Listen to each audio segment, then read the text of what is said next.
很高兴您来到 Star 频道。现在订阅并分享频道会更有趣。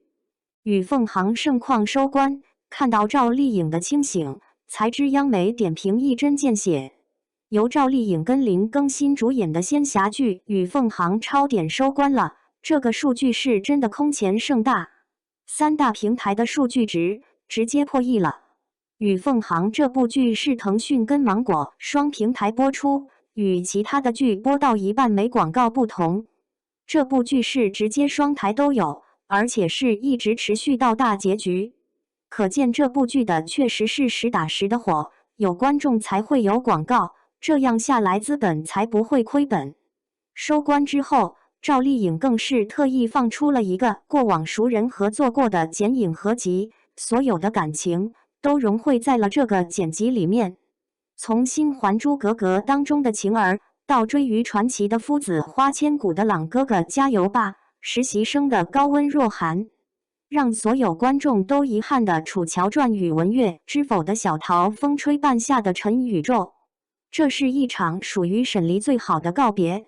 无论演员是高是低，有无流量与否，在赵丽颖这里都是一视同仁，会出现在一处，她始终都记得。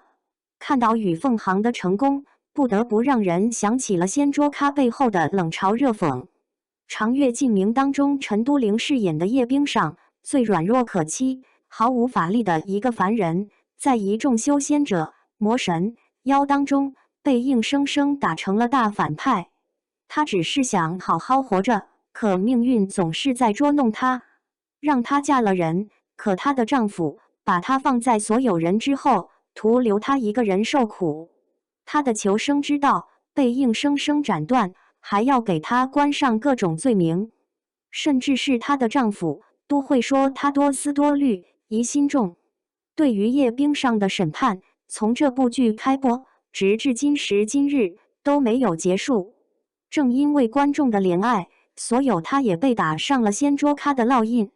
我的人间烟火当中为大勋饰演的孟宴臣，西装领带，一丝不苟的出场，高冷当中又带着对沈庆的深情。明明是不足50%的颜值，却在演技的加持下演出了200%的效果，获得了观众的怜爱。《花间令》里面郑和惠子饰演的杨采薇，短短2集演出了坚韧小草、顽强生长的姿态，就连央媒都对她的杨采薇夸赞有加。郑和惠子版的杨采薇跟刘学义的潘越站在悬崖之上，指前漫天飞舞的场面，宿命感十足。明明没有多少台词，却看出了无限的感情涌动。他们只是演得好，可是却被冠上了掀桌咖的身份，甚至是喜欢他们的观众也被审判了，认为他们只是配角，抢了主角的风头，那就是掀桌。这种言论的出现，真的是内娱影视圈最坏的写照。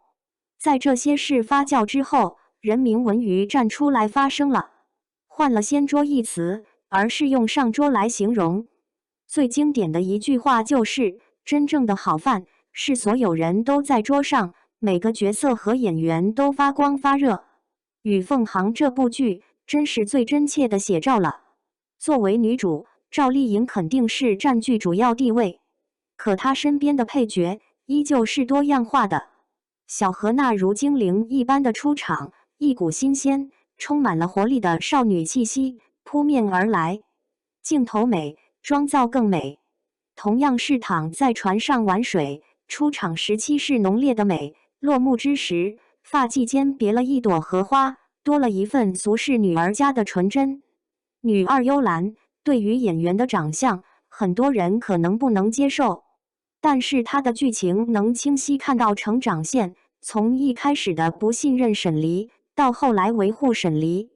仙界很多人都不靠谱，可幽兰跟芙蓉君不是，他们姐弟俩做到了平时吊儿郎当，关键时刻超常发挥。女3号宣璐饰演的刘宇，人设就是温暖凤来的圣母型角色，没啥特点，但是架不住宣璐的造型真的美，也舍得给镜头。刘宇跟凤来的感情来得虽然快，但也足够令人心疼。明明是最纯爱的两个人，却没有好的结果。最舍得下血本的莫过于王一瑶饰演的金娘子，演员自己很厉害，媚眼如丝，又柔又娇。她出手时候的特效做的也是绝美，在特效的加持下，缓缓出现，轻轻松松单挑了一群人，非常符合她上古大妖的身份，霸气又自然。就连戏份最少的肉鸭，也不是普通的丫鬟。在沈离死后，还安排了她奋力挣扎，跑去天界的镜头。最开始会觉得这个丫鬟只会喊着王爷打死他吧，没啥作用。